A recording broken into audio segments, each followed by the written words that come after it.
Assalamualaikum warahmatullahi wabarakatuh. Kami dari kelompok 5, saya akan menjelaskan materi tentang komunikasi dalam sistem terdistribusi dengan menggunakan metode remote prosedur COW atau RPC.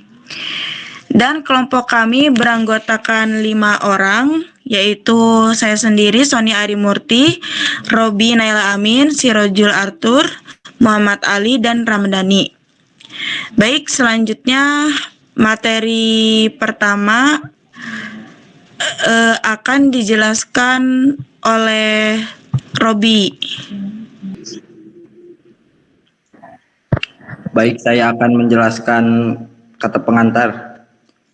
Sistem terdistribusi terdiri dari beberapa komponen yang saling berkomunikasi untuk mencapai tujuan bersama. Apa itu RCP? RCP memungkinkan program di satu komputer untuk menjalankan prosedur di komputer lain secara transparan. Pengembangan dapat memanggil fungsi seolah-olah berada di lingkungan lokal tanpa harus mengelola detail komunikasi jaringan. Cara kerja RPC: mengirimkan permintaan ke server yang menjalankan prosedur dan mengembalikan hasilnya. Fungsi: berfungsi sebagai pengganti fungsi yang sebenarnya. Sub mengemas dan mengirim permintaan, sementara server sub menerima dan mengeksekusi permintaan tersebut. Data diserialisasi sebelum dikirim dan dideserialisasi setelah diterima untuk memastikan kompatibilitas. Keuntungan RPC transparansi. Penggunaan dapat memanggil prosedur jarak jauh seolah-olah prosedur tersebut ada secara lokal. Detail tentang apakah prosedur berada di mesin lain disembunyikan oleh sistem. Efisiensi komunikasi dengan menggunakan RPC, komunikasi antar sistem terdistribusi bisa lebih efisien karena pengembangan tidak perlu mengelola detail jaringan secara langsung. Misalnya menggunakan soket atau protokol HTTP secara manual. Interoperabilitas RPC mendukung komunikasi lintas platform dan lintas bahasa pemrograman. Ini membuatnya cocok untuk aplikasi yang berjalan di lingkungan heterogen. Pengolahan kesalahan error handling RPC menyediakan mekanisme untuk mendeteksi dan mengelola kesalahan yang mungkin terjadi selama komunikasi jaringan seperti pemutusan koneksi atau waktu tunggu timeout. 5. Tantangan dan keterbatasan latensi dan jitter. RPC mengandalkan jaringan untuk komunikasi, dan latensi jaringan dapat menyebabkan waktu respon yang lambat. Fault tolerance, karena RPC mengandalkan koneksi jaringan. Jika jaringan mengalami kegagalan atau server tidak tersedia, klien harus menunggu hingga koneksi berhasil atau tidak permintaan gagal secara otomatis. Masalah skabilitas untuk sistem dasar pemrosesan permintaan RPC dari banyak klien bisa membebani server, terutama jika tidak dioptimalkan. Keamanan dalam komunikasi jarak jauh. Data yang ditransmisikan melalui jaringan rentan terhadap serangan seperti penyadap, attack. Oleh karena itu, enkripsi dan autentikasi menjadi sangat penting dalam sistem yang menggunakan RPC. 6. Contoh penggunaan RPC. Layanan web dan microservice. RPC digunakan untuk komunikasi antar layanan dan sistem microservice, di mana setiap layanan bisa berjalan di server yang berbeda. Framework RPC modern seperti gRPC yang dikembangkan oleh Google banyak digunakan dalam konteks ini. Sistem database terdistribusi. Banyak sistem database mendukung eksekusi query jarak jauh menggunakan RPC. Misalnya, aplikasi klien dapat memanggil prosedur tersimpan. Aplikasi IoT, Internet of Things dalam ekosistem load perangkat yang terbesar di berbagai lokasi geografis dapat menggunakan RPC untuk menggunakan server pusat. Komputasi grid include dalam lingkungan komputasi awal dan grid. RPC memungkinkan aplikasi untuk memanggil layanan komputasi atau penyimpan data di server yang terdistribusi secara global. 7. Otomatis dan pendekatan modern. JPRC, salah satu pengembangan modern RPC adalah JRPC yang menawarkan kecepatan lebih tinggi dan menggunakan protobuf atau brut untuk serialisasi data. JRPC juga mendukung fitur seperti streaming dan data penggunaan sertifikat TLS untuk keamanan. Asinkronus RPC untuk mengatasi masalah latensi. Beberapa implementasi RPC modern mendukung model pemanggilan asinkron, load balancing, dan caching. Sistem RPC yang kompleks sekali lagi menggunakan teknik penyeimbangan beban, lolan, dan caching untuk mengurangi beban server dan mempercepat waktu respon. Son. Baik, selanjutnya codingan bagian JavaScript akan dijelaskan oleh Muhammad Ali. Baik, saya akan menjelaskan secara singkat maksud dari codingan JavaScript ini. Nah, kode ini bertujuan untuk membuat sebuah fitur live chat yang dimana sebuah fitur live chat sederhana untuk di sebuah aplikasi web. Nah, mari kita bahas secara baris per baris. Nah, baris form ini adalah untuk penyimpan referensi elemen HTML ke kelas typing area yang diperkirakan adalah form untuk mengirim pesan. Terus incoming ID itu untuk menyimpan nilai ID pengguna yang sedang melakukan chat. Ini biasanya diambil dari data pengguna yang sudah login. Selanjutnya ada input file, menyimpan referensi ke input file tempat pengguna mengetik pesan. Selanjutnya ada send btn untuk menyimpan referensi ke tombol kirim pesan. Selanjutnya ada perintah chatbox yang dimana untuk menyimpan referensi ke area dimana pesan-pesan chat akan ditampilkan. Nah, selanjutnya masih banyak juga dan ya kesimpulan dari codingan ini adalah secara keseluruhan, codingan ini menangani interaksi pengguna saat mengirim pesan dalam fitur live chat ketika pengguna mengetik pesan dan tombol kirim pesan tersebut akan dikirim ke server untuk disimpan dan ditampilkan di chatbox. Selanjutnya, saya akan menjelaskan bagian codingan login, forum login. Codingan ini dirancang untuk menangani formulir login pada sebuah aplikasi web. Ketika pengguna mengisi formulir login dan mengklik tombol continue, nah kode ini akan ditampilkan mengirim data formulir ke server untuk diproses. Saya akan menjelaskan secara ininya aja, secara sederhana, yang dimana perintah from di sini itu menyimpan yang seperti tadi, menyimpan referensi ke elemen formulir login, continue btn yaitu menyimpan referensi ke tombol continue, dan error text menyimpan referensi ke elemen yang akan menampilkan pesan error jika login tersebut gagal. Nah, jadi secara keseluruhan, nah kode ini secara sederhana melakukan hal-hal seperti menunggu pengguna mengklik tombol continue, terus mengumpulkan data dari formulir login, mengirim data tersebut ke server pengguna metode post, terus menerima respon dari server berdasarkan respon server menentukan apakah pengguna akan diarahkan ke halaman berikutnya atau ditampilkan pesan error. Selanjutnya menjelaskan bagian codingan push and show. Nah,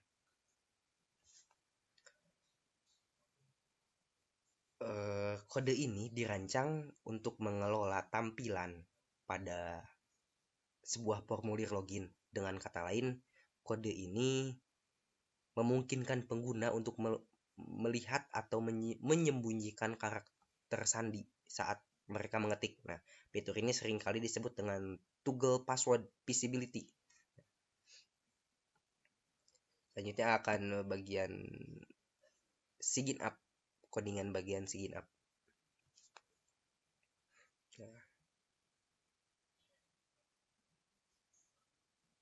Codingan bagian codingan bagian sign up ini dari JavaScript itu untuk menangani formulir pendaftaran atau sign up pada sebuah aplikasi web. Nah, ketika pengguna mengisi formulir pendaftaran dan mengklik tombol continue, kode ini akan mengirimkan data formulir ke server untuk diproses. Nah,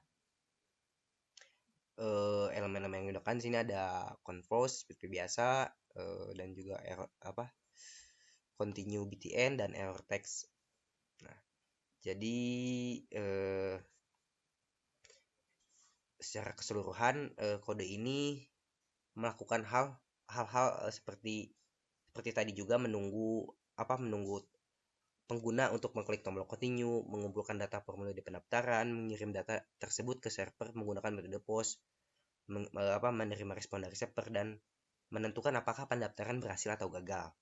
Nah, kesimpulannya dari codingan ini adalah bagian penting dari sistem pendaftaran pada sebuah aplikasi web. Nah, jadi kode ini bekerja sama dengan file PHP sign up PHP untuk memvalidasikan data pendaftaran pengguna dan menyimpankan data pengguna ke dalam database. Selanjutnya bagian yang terakhir di codingan JavaScript yaitu adalah user.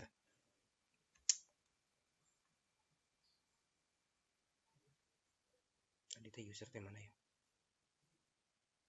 Search icon.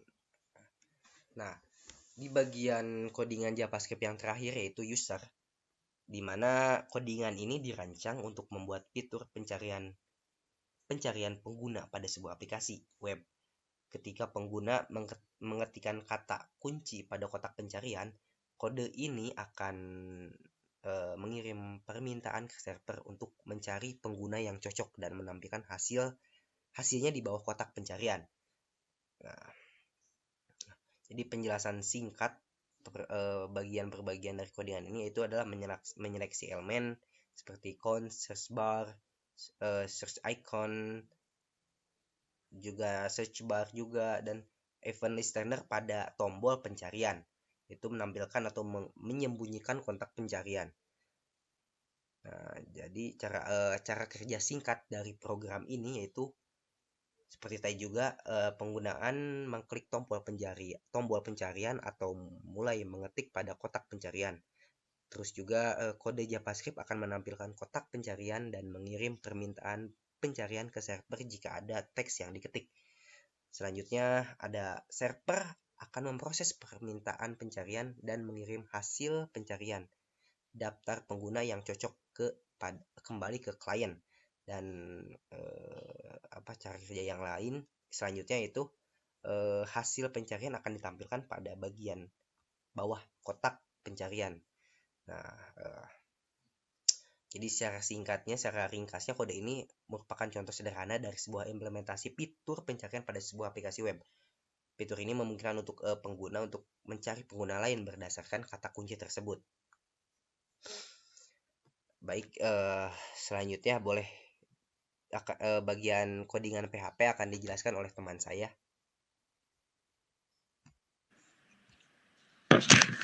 Yes, saya sendiri akan menjelaskan kode PHP yang akan diberikan.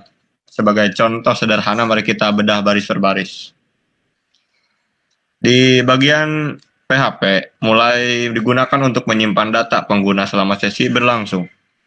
Seperti include one, PHP config PHP, menyertakan file konfigurasi yang memungkinkan berisi koneksi database dan pengaturan lainnya.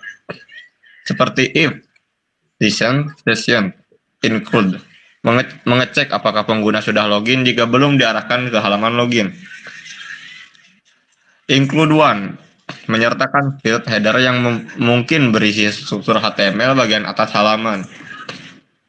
Seperti user ID, akan mengambil ID pengguna dari URL atau salin dan membersihkan untuk mencegah serangan injeksi SQL. SQL dan SQL query from user seperti melakukan query ke database untuk mengambil data pengguna berdasarkan ID. Bagian HTML menampilkan informasi pengguna seperti nama, status, dan tombol kembali. Secara keseluruhan, kode ini berfungsi untuk memeriksa apakah pengguna sudah login atau mengambil data pengguna dari database berdasarkan ID. Menampilkan informasi menggunakan penyediakan area untuk pengiriman pesan. Fungsi bagian-bagian lain. Kode ini hanya bagian kecil dari keseluruhan aplikasi chat. Masih banyak lagi seperti next bawah.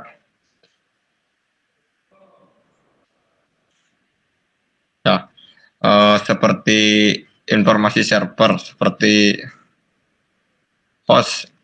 Ini adalah alamat server database dalam ini seperti 127.0.01 yang biasanya menuju ke database lokal pada komputer Anda. Kela eta nu mana sih, mana bagian mana? Coba balikan di. Nu SQL. Nu SQL. Tuh hanap SQL naon di hanapnya eta mah nya tah eta. Oh, SQL anjing kan aing teu manggih. Jadi enak ke bagian mana ieu? SQL sok SQL heula we. Tah eta. So, SQL heula we nya deui nya. balikan di so. Tah, penjelasan SQL. Seperti host, ini adalah alamat server database dalam hal ini seperti 171.0.1 yang biasanya bertuju ke database lokal pada komputer Anda. Service version. Seperti database dalam hal ini MariaDB 10.4.17. PHP versi. PHP versi digunakan untuk yaitu 7.3.2.6. Pengaturan awal seperti pengaturannya SQL yang digunakan. Start, memulai transaksi digunakan untuk melolakkan perubahan data secara bersamaan. Time zone, mengatur zona waktu yang digunakan. Pengaturan karakter. Set old character and silent, menyimpan pengaturan karakter clean sebelumnya. Set result, menyimpan pengaturan karakter hasil query sebelumnya. Connection, menyimpan pengaturan koneksi sebelumnya. Dan name, pengaturan agree karakter seperti yang mendukung karakter Unicode yang lebih luas. Simpulan, seperti yang digunakan membuat sebuah tabel bernama message di dalam database chat.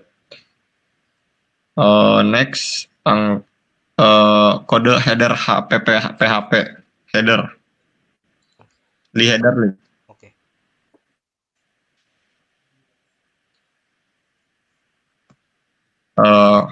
Kode header berarti seperti deklarasi tipe HTML, memberitahukan browser web tentang jenis dokumen yang akan diproses. HTML lang atau end. Elemen HTML yang mendefinisikan bahasa utama halaman web. Dalam kasus ini bahasa yang digunakan adalah bahasa Inggris atau end. Meta yang ini menentukan encoding karakter yang digunakan dalam dokumen HTML. Adalah standar encoding yang mendukung hampir semua karakter di dunia. Meta initial content. Meta ini menampilkan berbagai ukuran layar terutama perangkat mobile ini memastikan halaman web terlihat responsif menyesuaikan diri dengan ukuran perangkat layar.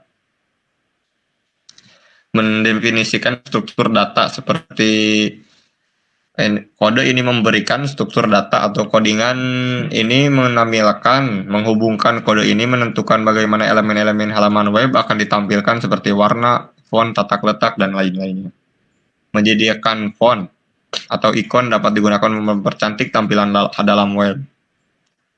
Kode PHP ini bagian penting dari chat yang Anda kembangkan. Kode ini memastikan bahwa halaman web memiliki struktur yang benar, tampilan yang menarik, dan fungsional yang baik. Next, kode index.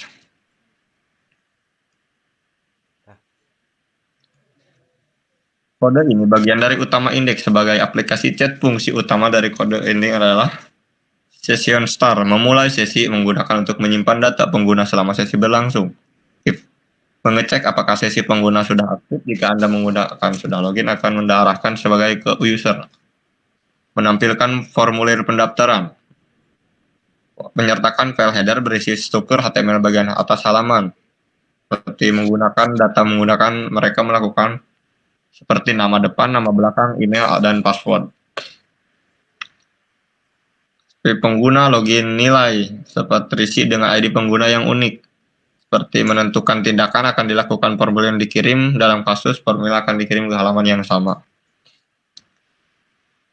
Digunakan untuk membuat berbagai jenis input seperti teks, password, dan lain-lain. Ketika pengguna mengisi formulir, tombol submit, data formulir akan dikirim ke server. Next, kode login.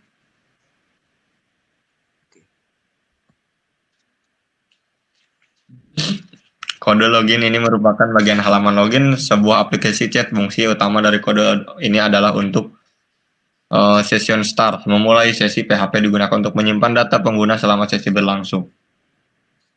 Mengecek apakah sesi pengguna sudah aktif. Jika Anda menggunakan login, akan diarahkan ke halaman user.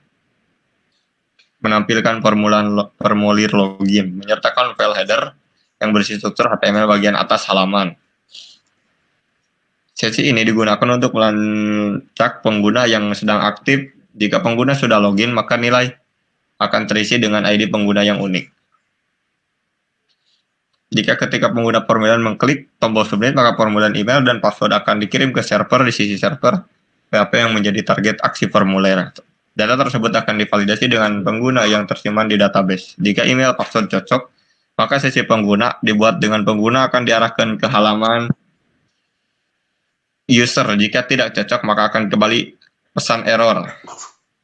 Ya, next.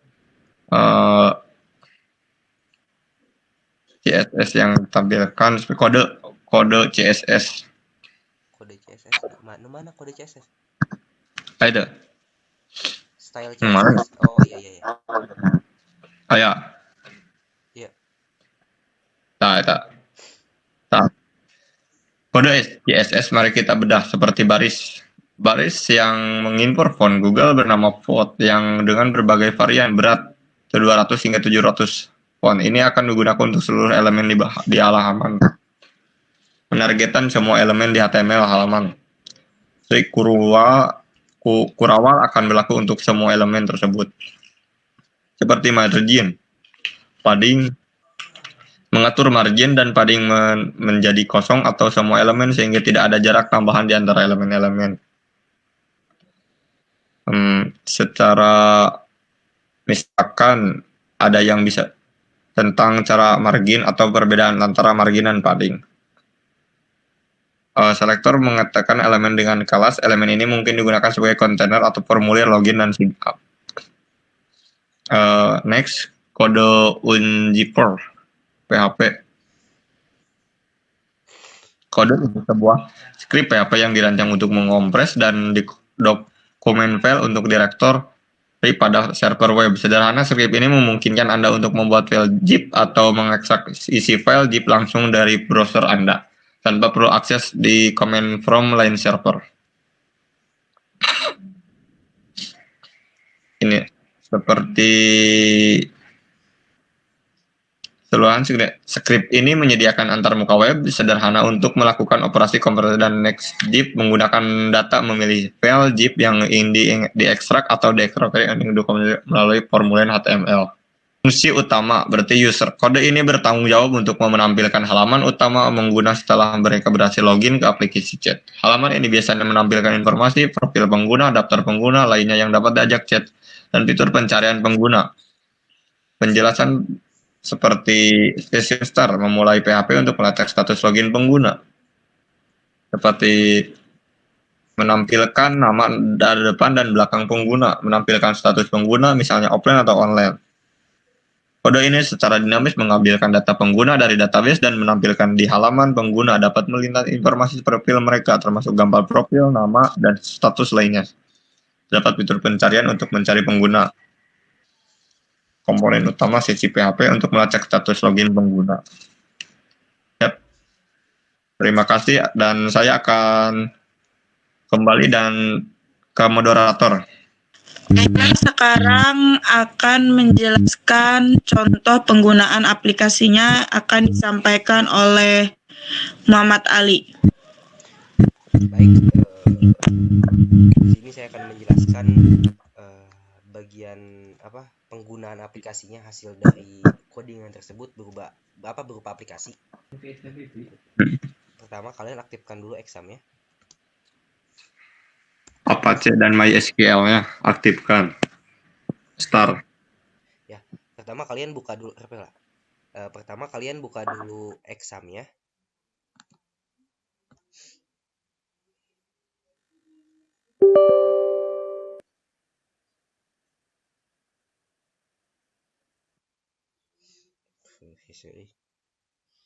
Nah, selanjutnya kalian aktifkan modul Apache dan MySQL.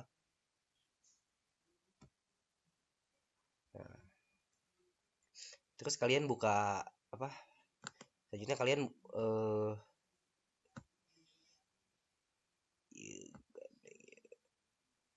loba gangguan window. Selanjutnya kalian buka Chrome, Google, atau bisa juga tulis localhost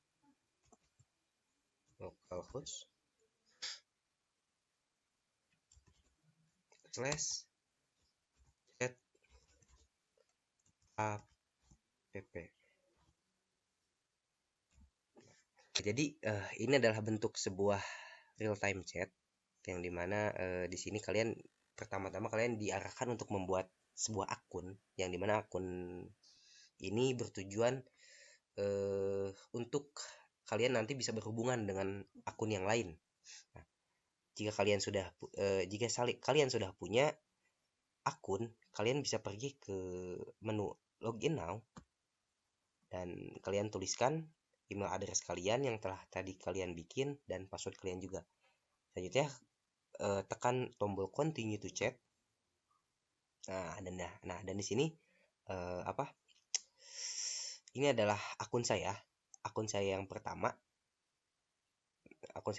Dan friend list saya di sini kebetulan baru cuma satu, yaitu akun kedua saya. Kebetulan juga nah di sini saya akan coba untuk melakukan mengirim pesan kepada akun saya yang kedua. Nah, di sini kita coba pilih tulis kata halo dan kita kirim. Selanjutnya kita buka akun saya yang kedua, yang mana itu ya? Akun kedua itu tadi itu apa ya?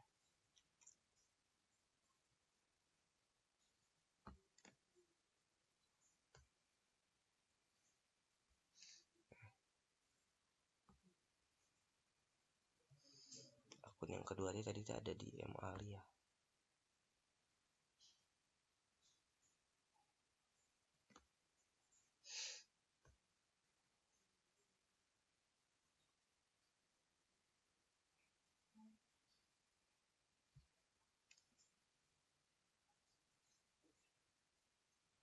Nah, selanjutnya kita buka akun saya yang kedua. Nah, jika kalian belum punya juga, kalian boleh tulis email dan password kalian. Jika kalian sudah punya, kita pergi ke login now, continue to chat. Nah, otomatis. Nah, kita buka teks yang tadi kita kirim dari akun yang pertama ke akun kita yang kedua. Nah, bisa lihat tadi saya mengirim pesan kata halo di akun saya yang pertama dan kita balas kita balas juga teksnya, yaitu kita kirim pesan juga halo juga misalkan. Kita kirim. Nah, otomatis ke akun saya yang pertama teks itu akan terkirim juga halo juga. Nah, jadi itu adalah penjelasan penjelasan penggunaan chat app secara real time. Mungkin cukup sekian. Selanjutnya saya akan kembalikan ke moderator. Silakan, Sonia. Terima kasih atas materinya. Kemudian saya akan menyampaikan kesimpulan dari presentasi hari ini. RPC adalah pendekatan yang kuat untuk memfasilitasi komunikasi antar komponen dalam sistem terdistribusi dengan menyederhanakan interaksi antar sistem melalui abstraksi pemanggilan prosedur jarak jauh. RPC meningkatkan produktivitas pengembangan, namun tantangan seperti latensi, fault tolerance, dan keamanan tetap perlu diatasi agar sistem yang dibangun menjadi handal dan efisien. Baik, kami tutup presentasi hari ini. Terima kasih. Kurang lebihnya mohon maaf. Wassalamualaikum warahmatullahi wabarakatuh. Siap gitu ya. PPT terima kasih Gunela. Oke, ngedit nama isu di kampusnya. Oh, sampai kalem. Jadi Pak Humandra, ya orang tinggalnya total berakhir 45 menit anjay.